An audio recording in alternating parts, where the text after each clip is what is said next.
Head over to miniaturemarket.com where they have thousands of board games at discounted prices, and you can sign up for product alerts. Hello my friends, it's the Game Boy Geek here. We're about halfway done with my 101 best board games of all time. And today we're going to be doing 50 to 41, so without further ado, let's get started.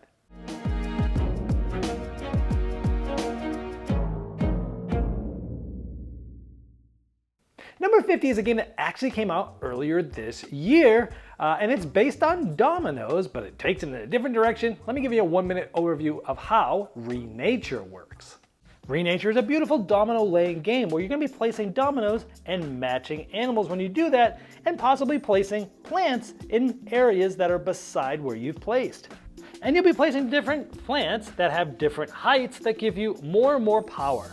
Because these plants will give you points when you place them for plants of equal or lesser size, and when these areas are completely surrounded, not diagonal, you'll score. The higher points for the higher power and the lower for the lower, but the one that closes it gets an endgame point as well. And certain animals are wild, giving you more flexibility and being able to place any animal next to them.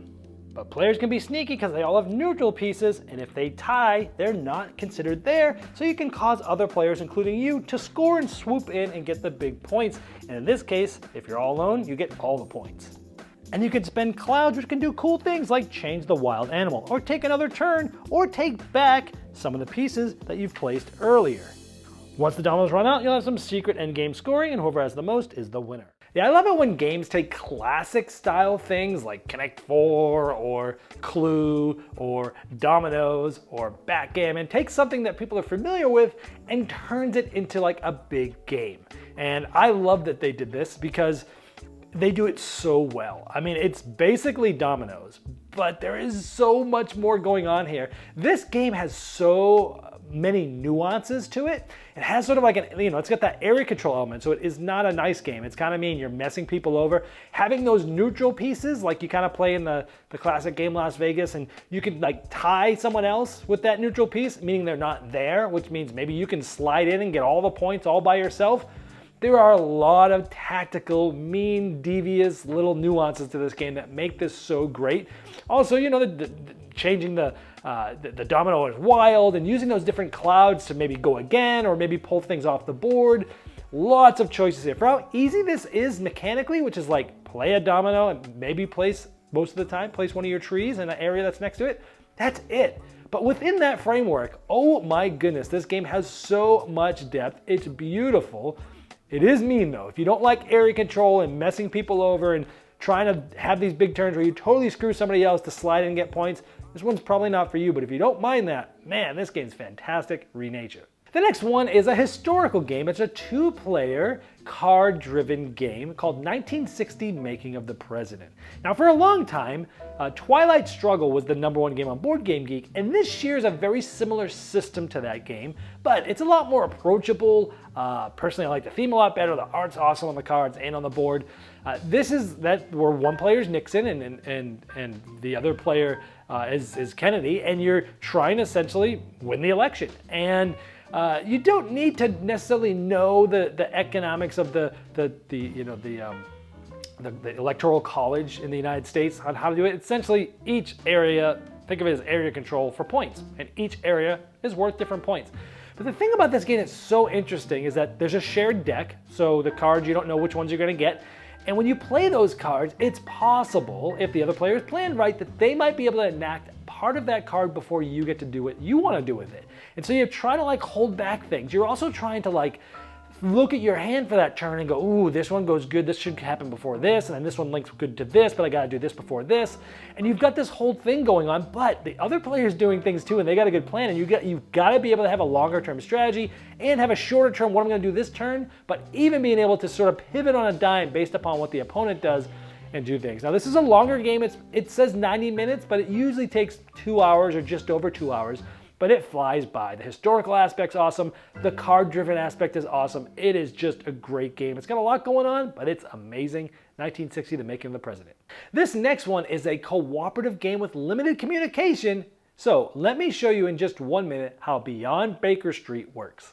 Beyond Baker Street is a cooperative 2 to 4 player where you're trying to get the suspect, motive, and opportunity before Sherlock Holmes. You'll be doing this by playing evidence cards of the same type to try to match it and then confirm this evidence. You're trying to do that for all 3 of those. But you first need to get your evidence to exactly 20 before you confirm the 3rd one, and you also have to do it before Sherlock Holmes figures out the case before you. But the twist comes as you can't see your own cards. People are going to be giving you clues about cards like these 2 cards are numbers 2s, or these 2 cards are witness cards, and you have to remember and figure out when to play the right ones, also giving players clues about their cards. There's 6 different levels of difficulty that you can choose at the beginning of the game. And you can enrich the game by adding one of 18 different roles to each player. Some of them are difficult, some of them make it a lot easier. You know, when Hanabi first came out, I loved it. And I still, if someone walked up and said, hey, you want to play Hanabi? Of course I'd play it. I like the game. This has essentially replaced Hanabi for me. Because yes, there's more things going on, but the theme is much better and stronger. Even though it's still an abstracted game, the art's different, the theme I like. Plus there's more going on. You've got special abilities, you've got different ways of doing things, different tactics, many more things you can do on your turn, but it's not so crazy that you can play this with somebody who hadn't played Hanabi. Sure, there's going to be more to teach.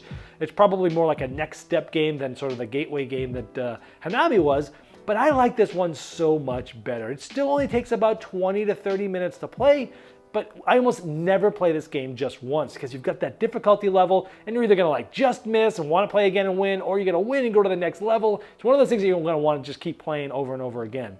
This is fantastic. If you've liked Hanabi at all, or you like cooperative games with limited amount of communications where nobody can take over the game, and you like that deductive aspect of trying to figure out what cards are in my hand and when should I play these when, and what are you trying to tell me by that? If you like that type of thing, this is a fantastic one to check out. Very underrated Beyond Baker Street.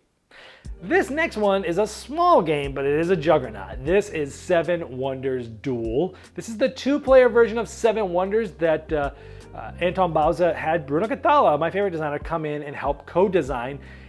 Most everyone thinks this is better than the original 7 Wonders, and I agree. This game has an amazing aspect of drafting, being able to see what am I going to be taking, what am I going to be giving my opponent, am I going to be flipping something over, possibly allowing them to have first looks at something that's there when I'm going to take it here, or should I just play it safe and take this thing over here and not give them something that I don't know what it is. It's kind of like a little bit of a push your luck aspect, but there's so much to think about which strategy you're going to go. Are you going to go for straight points, or are you going to try to go for the immediate win conditions of the science or the military? It ramps up the tension from up to the 3 rounds. It's sort of a civilization-based card-driven game in 30 minutes. There's definitely a decent amount going on here, and every time I do bring it out, I do kind of have to refresh the rules a little bit. There's a few little rules here and there about what you pay and this and that for things based upon what other players have, but the game is brilliant. I've actually played this a lot online on the app over the last year or so, but the base game here, just the physical game, is just amazing. One of the best 2-player games, period, out there, 7 Wonders Duel. Now, earlier I talked about how classic things like dominoes being made into bigger games I love. This did that too, but did it with Mahjong. So let me give you a 1-minute overview of how Dragon Castle works. Dragon Castle is a 2 to 4 player abstract game that was inspired by Mahjong, where you're going to be taking tiles off the big castle and adding them to your own Dragon Castle, and when you have enough tiles of the same color that are large enough, it will consolidate, flip over, and earn you some points. And as the game goes on, you'll be adding different levels because the shrines are worth more points as you get higher during the game. The length of the game is also different each time, as you can force it to be quicker or longer depending on your situation. And then add to that one of the dragon cards per game, which will change the way certain things score. And even further, you'll have an animal spirit card, 1 per game, that will allow you to activate a special ability when discarding tiles or shrines from your own board. And the replayability gets even better with more suggested ways to set up for different amounts of players. Now, I used to play the Mahjong on the computer a lot, and apparently this is much more like that than the real Mahjong game. But I felt a familiarity there when I first played this game, and it was really cool because the designer of this game kind of like was crossing the street with me at Gen Con and kind of tugged at my arm and said, hey, I got this cool thing I want to show you. And I got an early look at it about 1.5 years before it came out. And I loved it then, and I love it even more now because it just looks so cool. It's so fun just trying to figure out, again, we just talked about Seven Wonders Duel. This game has a Seven Wonders Duel feeling when you're drafting, because it's like you can only take certain tiles. And if I take this, it's going to open up the possibility for them to take this. So you have to think 2 or 3 turns in advance. You're hoping to maybe even set them up and lure them into taking a tile that opens up something that you want. Then you're building your own sort of tile in a spatial way, a 3-dimensional castle on your own board that scores in different ways. This game is just brilliant. It's just a clean, streamlined design. The components look awesome. The art looks awesome. Every game feels different because there's one card that gives you sort of a special ability each game, and there's also a new way to score each game. And so this game just has infinite replayability. This is a classic I'll be playing for a long time, Dragon Castle. Now this next one is one of the 4 games in the Mr. Jack series, and I love those games. This one is called Mr. Jack Pocket. It's designed by Bruno Cathala and Ludovic Malblanc, who, by the way, is one of the most underrated designers out there.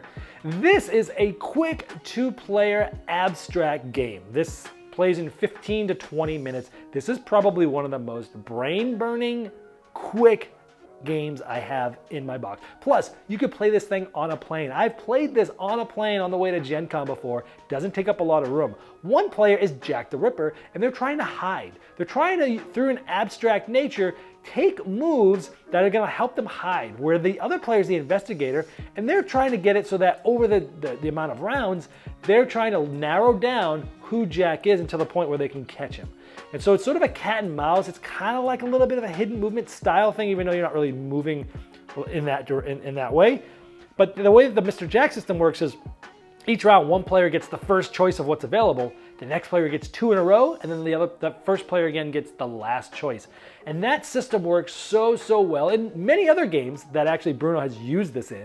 But it was sort of birthed here in this Mr. Jack system, and they use it in all of them, and it works so well. It's a perfect blend of sort of abstract strategy and luck. And so if you're looking for that quick, very thinky 15-minute filler that will have you coming back for more Mr. Jack Pockets there. This next one, I was super excited about it when I first heard about it, and I still am now. This is my most innovative game of the year last year. It is Micro Macro Crime City. Let me give you a 1-minute overview of how this works. Micro Macro Crime City is a cooperative game for 1 to 4 players where you get this humongous city and a big folded paper map on your table. And the city always has tons of details, like a saxophone playing, or someone hiding behind the building, somebody chasing somebody with a wrench and a mask. There's always different things to look at. And you're working on one of 16 different cases, from introductory all the way to difficult, and you'll have different questions you're answering from the envelopes. And you're going to be finding different things in different cases, like finding the dead victim, or where the killer lurked, or where the murder weapon was, or where the victim lived. All sorts of different questions you'll be asked in different cases. And you'll be working backwards in time, like this baby's hanging out with a Teenage Mutant Ninja Turtle. Tracing their footsteps, you see it was then hanging out with a dog earlier. And a little earlier, he was giving a sausage to a homeless man. And giving a balloon to someone in the park. So there might be questions about, what did the baby do? How did it get home? Did it get home? Things like that. There's always something unique to look at, and curiosity is the name of this game. Yeah, earlier in this video, we talked about dominoes and we talked about Mahjong, how I love how classic games get brought to this. How about classic books like Where's Waldo and turning that into a crime cooperative game? This is amazing. When I first heard about it, I was banging on Pegasus Spiel's door to let me play it. And then when they said that, I loved it so much. I played through almost all the cases like within a few days' time because I could not stop playing this game. It won my most innovative game of the year. Board Game Geek gave it its most innovative game of the year as well. And this won the Spiel des Jahres Game of the Year in Germany, which is the biggest award any game can get. This game is fantastic. It's best with 1 or 2 players. Some of the later cases, 3 will work okay, but it's better with probably 2 players is the best here. But it is just so fun with that, looking around and seeing different things and trying to follow the crime and trying to work together to figure it out. And you're seeing all these random things that like you go off on these tangents. And then you end up finding that, hey, that was part of a case earlier. I remember that guy. I remember that girl, whatever. This game just is so awesome. And they're coming out with a new one, a standalone that actually adds to this as well. You can play it on its own, but you can also play it with this. Amazing. Micro Macro Crime City, one of the most innovative cooperative games ever made. This next one won my party game of the year last year. It is the game of multitasking, Stay Cool. Let me show you how this works in 1 minute. Stay Cool is a party game for 3 to 7 players, where you're going to be bombarded by 2 types of questions. One where you are trying to spell out the answer with dice, and the other verbally, but while the time is going, you'll have 2 minutes. These ones you'll be doing with the dice, like a place to lift weights. What is that? Ooh, it's always a 3 or 4 letter word, maybe a gym. And while you're trying to figure out what these dice are, this player over there is asking you, which has the longest teeth, dog, dolphin, rabbit, or shark? Well, let's say I spelled gym. They say, correct, it was gym. Then they ask me, you take this when you go shopping so you don't forget anything. And over here I say rabbit. It's wrong. They say, well, which has the longest teeth, dog, dolphin, rabbit, or shark? But if you finally say shark, you get it right, they go to the next question. This will continue until the round is over. Then you'll get how far you got down on each of them, multiplied like 2 points times 1 point for 2 for that round. Then there'll be a new active player with new cards. There's 1,500 total questions. Second round, you have to say when to flip the timer. If it runs out, your turn's over. Third round, you can't see the timer and you still have to tell it when to flip. Whoever has the most points at the end is the winner. This game is so fun because you will not stop laughing, mostly at yourself. This is a humbling game where everybody will do terrible, everyone will screw up, and you just gotta laugh at it. And it's just so fun because you should be able to rank these animals in order from largest to smallest. And what's a feline animal that has 9 lives, but you gotta spell it with a dice, right? You think you should be able to spell cat with the dice and say mouse, gerbil, dog, elephant at the same time, but you can't. And when the pressure's on, your brain just short circuits and you can't stay cool. And that's what makes this game hilariously fun. It's almost as fun to play as it is to watch. So if you don't like real-time, stressful party games, it's just as fun to watch this game as it is to play. Stay Cool, a very hidden gem that didn't get as much love as I would have liked to see it last year. Stay cool. This next one is a very innovative game that uses electronics and chips in cards like I'd never seen before, and it's all around music. This is Drop Mix. Let me give you a 1-minute overview of how this works. Drop Mix is a unique game that has a very interesting technology that allows you to mix different pieces of music from different genres and different instruments to create your own mixes. This is a freestyle mode where you can just add anything you like to make any mix you want. But this technology doesn't stop with this freestyle mode. It allows you to have a party mode where you get together with your friends and you play cards as fast as you can with the right volume level, the right color, the right instruments, trying to get the best score possible. There's also a clash mode where you'll be trying to play against each other, either as teams or in a duel, trying to get the most points by strategically playing the best cards possible. There's also a deck builder mode where you can take all the different cards you want from all the different genres of music and mix together your own deck to customize the game to your liking. This game's for up to 4 players. There's tons of different mixes and cards that you can buy outside of the base game, and it is a very unique experience. This game, when it came out, blew my mind. I'm a musician and I love music, and just the fact that you could just not even play the game, but take these cards of all these different genres, and you could play like a country chorus with the bass line of a Michael Jackson song, with an AC/DC drum beat, and they're all in different keys, but they all synergize together in the same key. They all play together, and you can almost just play DJ for fun with this, and it's so much fun. But the game itself is also fun, however, with the caveat of saying that the cooperative party real-time game, for me, is the best game that's here. The standard game where you're just playing competitively playing cards, that one wasn't interesting to me. They later on released a solo Tetris style game, and I enjoyed that too, but not even as much as the cooperative party game real time is so much fun, where everyone's trying to play cards, they're trying to play the right cards at the right time, you're trying to be as fast as you can, but you're trying to also see if the other players can play something better than your card, but you're doing it in real time, and then while this is going on, you're creating a new song that you can then push out and share the mix with your friends. The technology in this is amazing. It's sad that they've stopped selling this. I think they've stopped creating anything for it. And I just hope they continue to support the app, because this game is so fun. I've bought every single expansion that this game has. I have hundreds of cards. Drop Mix, a unique thing where if you like music and you like playing cards and you want to get people together and play something very casual that's really cool, Drop Mix is it. This next one was one of the most popular games last year. In fact, this is going to be the most popular game this year, probably. This is called The Crew. Now, last year it came out, and it was the quest for Planet 9. And it was a cooperative trick-taking game, and it was amazing. One of the best games of the year for sure.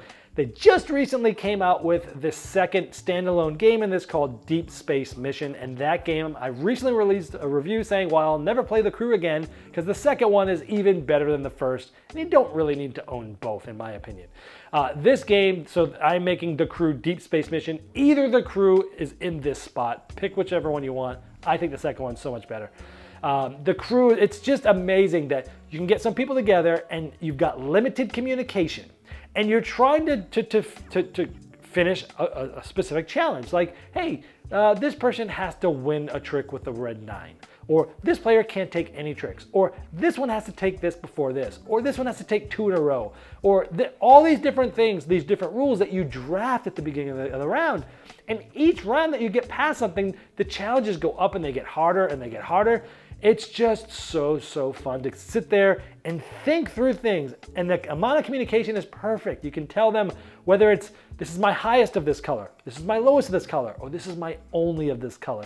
And that's the only thing you can communicate. And you're all trying to be on the same wavelength, and you're all looking at this puzzle, and you're all trying to figure it out together going, how do we get this to happen?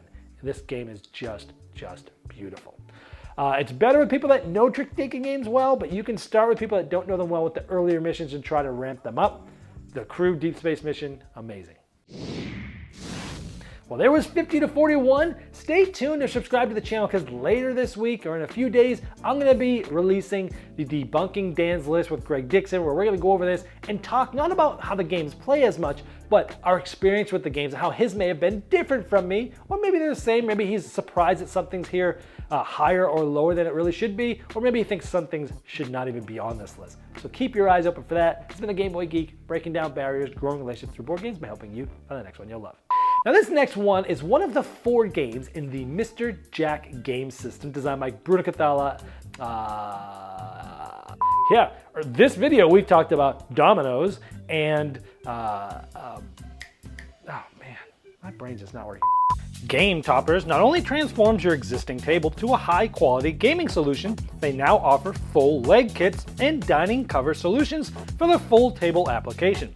Paired with their amazing, thematic, premium stitch edge mats from noted board game artists like Vincent Dutray, collapsible cup holders, and really cool accessories, it's a complete system that upgrades every game you play.